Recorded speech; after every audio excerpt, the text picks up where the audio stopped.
Lam karu Aceh Timungan barat non barat di Sabah tempat nuno cerita nasi doanu di mosi ada lam jejak saat duangan poma ditanyong ba'ama ayah jinopat dilon rindu tat kena rupa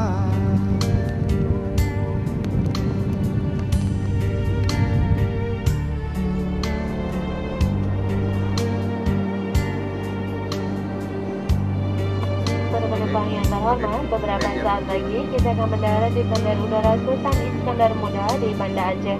Waktu setempat sekarang menunjukkan pukul 10:55. 7 bulan setelah bencana tsunami melanda Nangro Aceh Darussalam, akhirnya saya bisa mengunjungi bumi Serambi Mekah ini. Mandong hudep mepat alamat ulun jak sedot awat deraya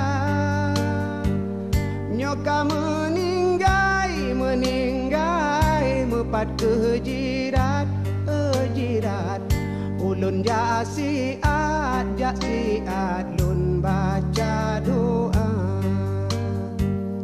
hudep di poma dan di ayah lun jatuh ngupah lun bibu gada kanasib danyo kenda ba Allah hadapi susah tetap pun sabar. Tempat pemakaman massal Lambaro di Aceh Besar adalah salah satu dari 10 tempat pemakaman massal bagi korban tsunami. Di tempat seluas 2,5 hektar ini setiap hari dikunjungi masyarakat yang kehilangan keluarganya.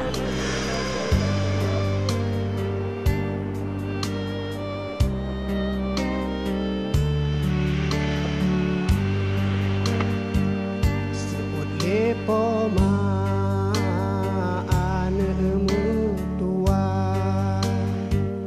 kendak ba Allah gedanyo sabar bek putuh asa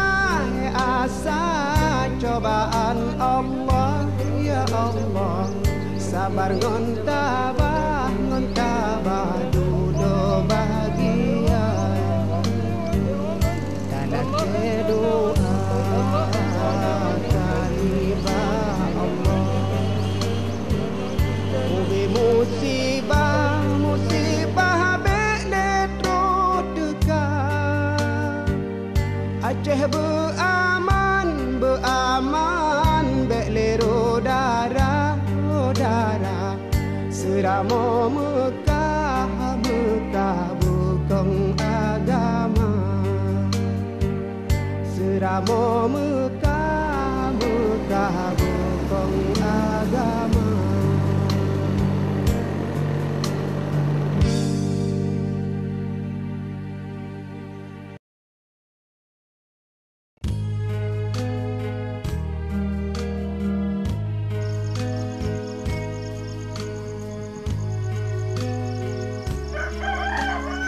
Waktu menunjukkan jam 4 pagi.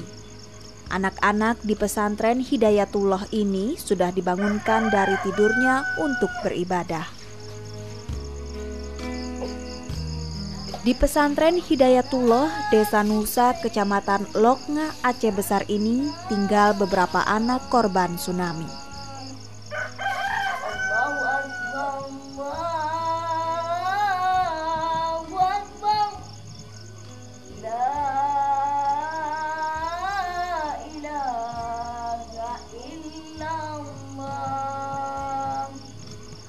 Bersama santri lainnya, mereka mengikuti berbagai kegiatan ibadah yang telah diatur pengasuh pesantren.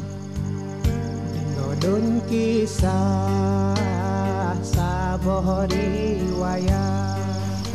Saya cukup bahagia, saya terasa terenyuh di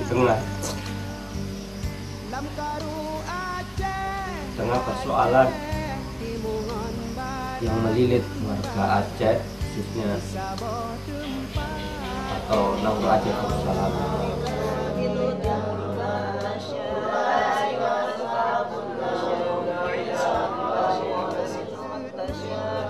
Tragedi tsunami membuat anak-anak ini harus hidup mandiri di usia dini. Mereka terpaksa tinggal di tempat yang tak pernah mereka bayangkan sebelumnya. Mereka juga harus tinggal dengan orang yang tidak mereka kenal sebelumnya.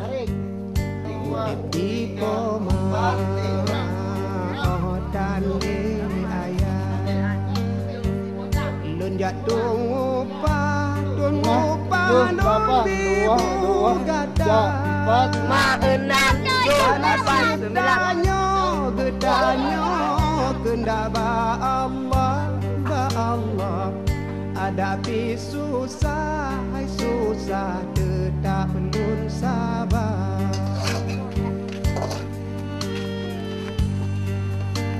Data UNICEF menyebutkan sebanyak 4.000 anak terpisah dari orang tuanya akibat bencana tsunami. Dari jumlah itu, baru 15% yang bertemu kembali dengan orang tua atau sanak saudaranya.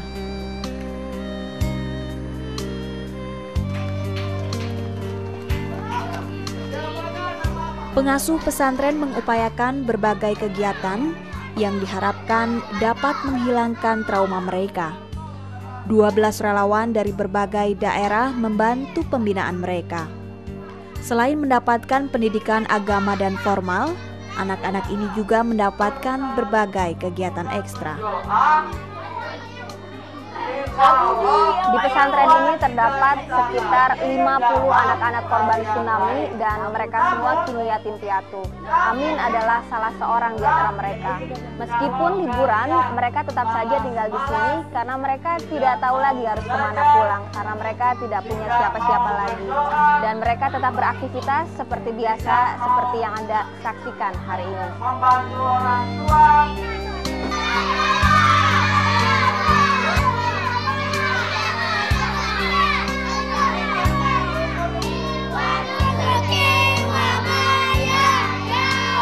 Amin yang bernama lengkap Ashabul Yamin sudah 7 bulan tinggal di pesantren Hidayatullah. Amin dibawa oleh relawan untuk tinggal di pesantren dari tempat penampungannya.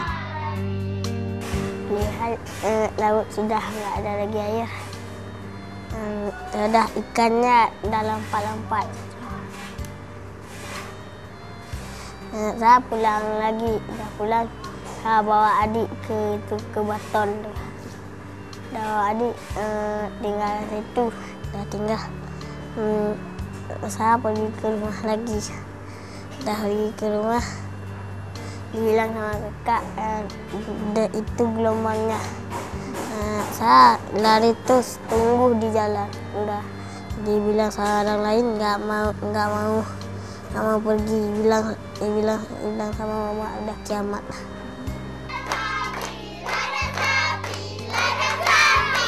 Secara psikologis, mungkin trauma tsunami tak bisa hilang seluruhnya dari ingatan Amin. Namun, paling tidak di pesantren ini, Amin bisa sedikit melupakan kesedihannya saat bergabung dan bermain dengan rekan-rekan sebaya.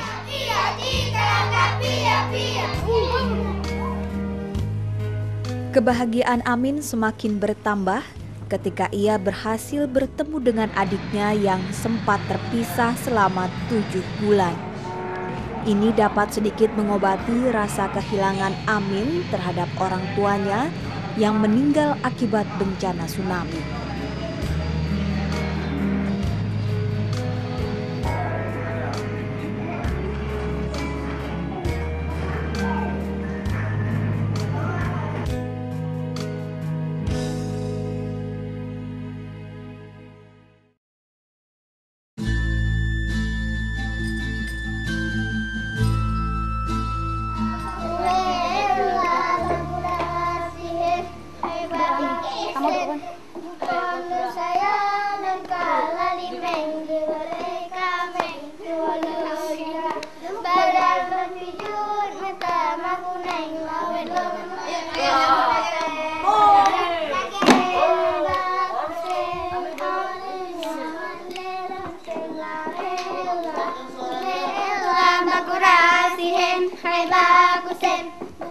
Kisah memilukan atas bencana tsunami juga dialami Mira.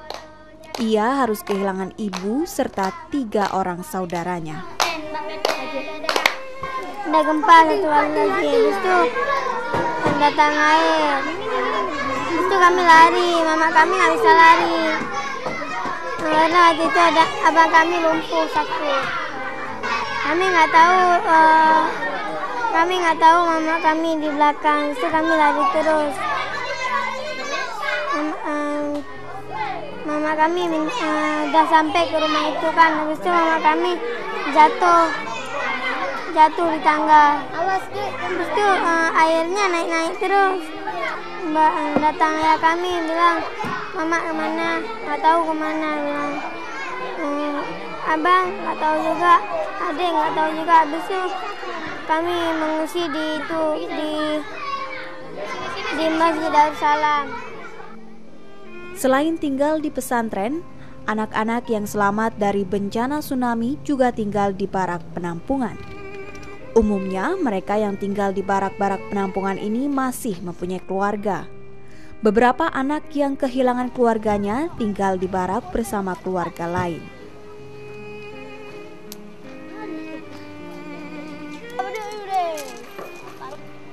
Mira adalah salah seorang anak yang kini tinggal di barak.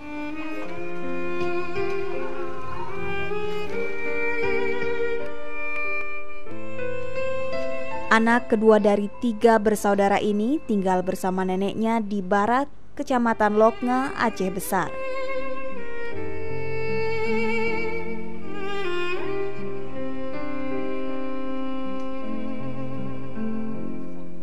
Selain Mira, neneknya kini harus menghidupi 6 cucu lainnya yang sudah kehilangan orang tua.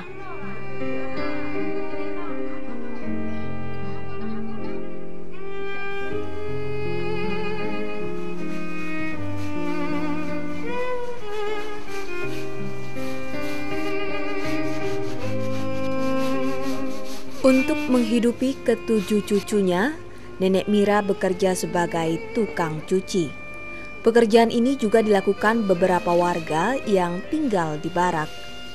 Nenek Mira mendapat upah Rp1.000 untuk 1 potong pakaian yang dicucinya. Setiap hari dia bisa mencuci 4-5 potong pakaian.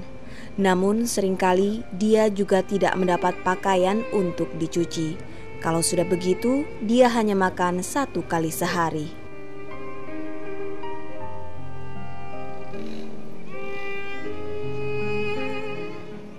Assalamualaikum, Bu. Waalaikumsalam. Tertutup, Ibu. Jawab siapa nih, Bu? Ya, jilbab anak-anak. Anak Ibu apa? Ya, untuk sekolah nih. Sekolah kelas berapa, Bu?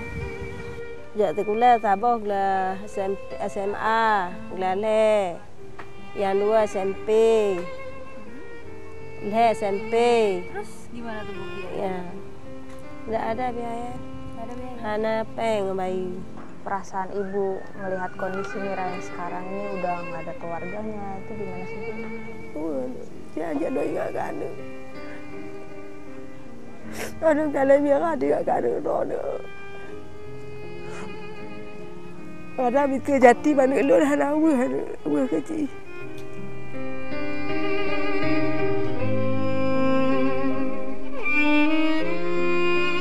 Air bersih di barak-barak penampungan seperti ini sangat sulit diperoleh. Setiap hari para pengungsi dijatah air bersih. Setiap 5.000 liter air dibagi dalam 4 tabung penampungan untuk memenuhi sekitar 500 jiwa setiap harinya. Namun air itu terasa asin dan keruh, sehingga hanya dapat digunakan untuk mencuci dan mandi. Tinggal di barak penampungan seperti di Loknga ini pada awalnya memang meringankan penderitaan para korban tsunami. Namun setelah 3 bulan mereka menempati tempat ini, beberapa fasilitas yang ada dirasa semakin tidak mendukung dan hanya bersifat sementara. Misalnya seperti air bersih yang persediaannya semakin menipis, padahal hal tersebut sangat mempengaruhi kondisi kesehatan mereka, terutama bagi anak-anak. Kondisi serupa juga dialami oleh para pengungsi di barak-barak lain. Di Desa Riting, Kecamatan Lepung, Aceh Besar ini misalnya. Para pengungsi banyak mengeluh dengan sulitnya mendapatkan air bersih.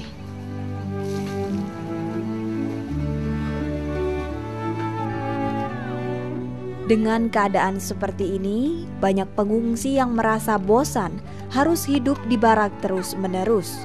Banyak keluarga yang kini sudah mulai membangun rumah kembali dari sisa-sisa reruntuhan di tempat asalnya dulu.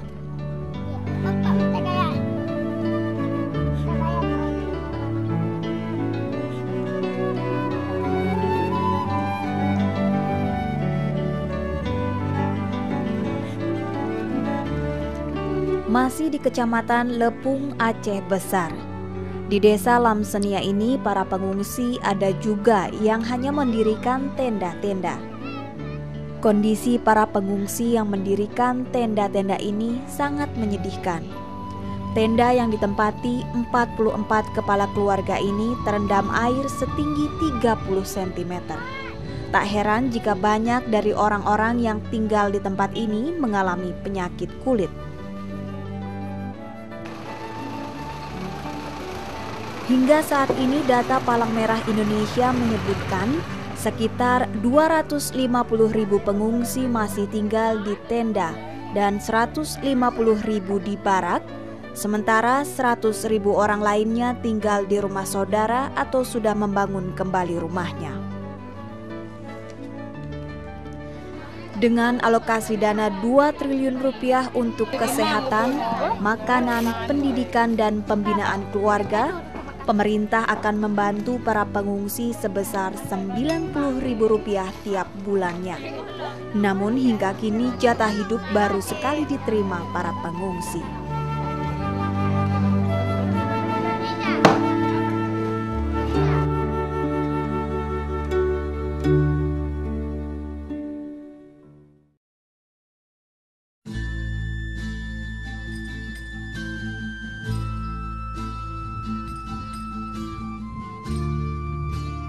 Desa Ulele, Banda Aceh adalah salah satu desa yang hancur dilanda tsunami. Di desa ini Delisa dulu tinggal. Sekarang semuanya musnah, bahkan kini Delisa harus berjalan dengan bantuan tongkat penyangga. Kaki kirinya terpaksa diamputasi karena luka parah setelah menghantam tembok saat tersapu gelombang tsunami.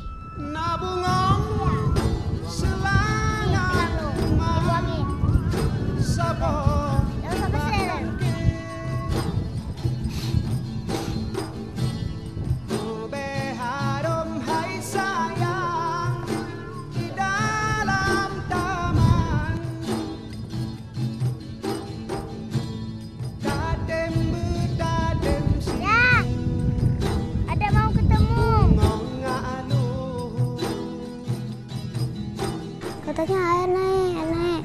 Nengok sana ada ikan, langsung lari.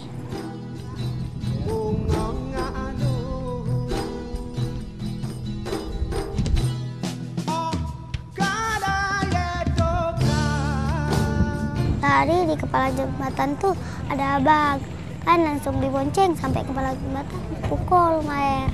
Mama lepas sama abang. Kami jepit Honda datang ombak kedua, langsung lepas Honda tuh. Langsung ini apa nih, duduk ke kayu, ada tali di pinggang, naik ke tali itu, naik ke atas bot. Pas naik ke atas bot kena beton, jatuh lagi cangkuk ke rabu. Udah itu nggak tahu lagi, udah bangun udah lihat, kok dipotong. Tanya juga tadi, ya kenapa dipotong? Udah hancur kaki.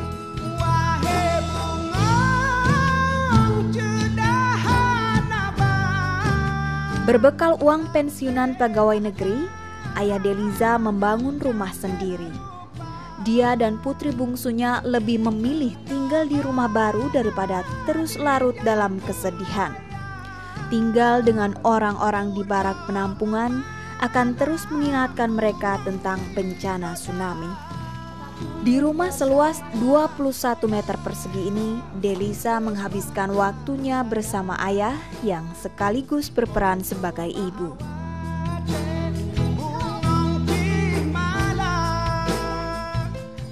Saya memang betul-betul dalam hal ini tidak dapat berbuat apa-apa lagi. Cuma saya bertekad dengan sisa pensiun saya, dengan gaji pensiun saya, itulah saya untuk menyelamatkan si Deliza ini. Ya nggak dapat saya bayangkan. Apalagi anak di saat-saat malam sering memanggil ibunya. Kita pun jadi bingung ya. Nggak dapat saya bayangkan tuh. Sebab kita dulu hidup kita ya bahagia begitu ya, tiba-tiba lenyap.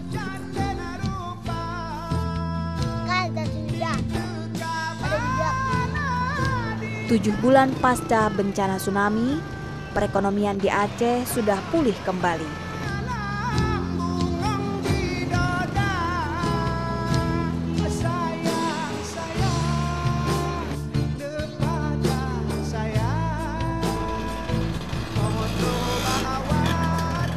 Tak hanya rumah, tsunami juga menghancurkan sekolah Deliza.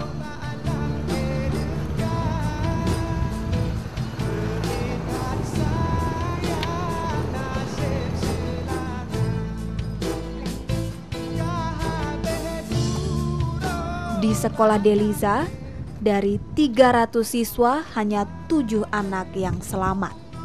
4 dari 17 guru selamat dari bencana tersebut.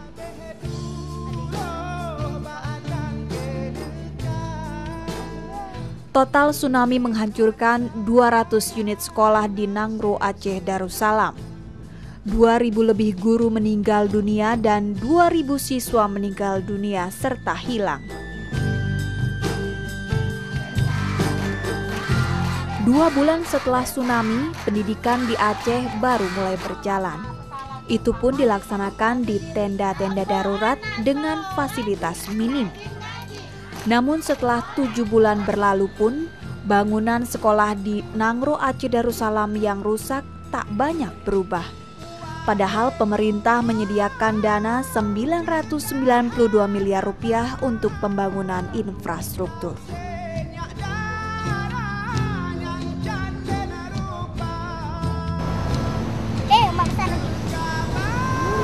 Deliza dan anak-anak seusianya tak seharusnya kehilangan keceriaan, pendidikan, dan masa depan. Mereka harus bangkit dengan dukungan sarana yang memadai. Gede kali nih, tengok kak.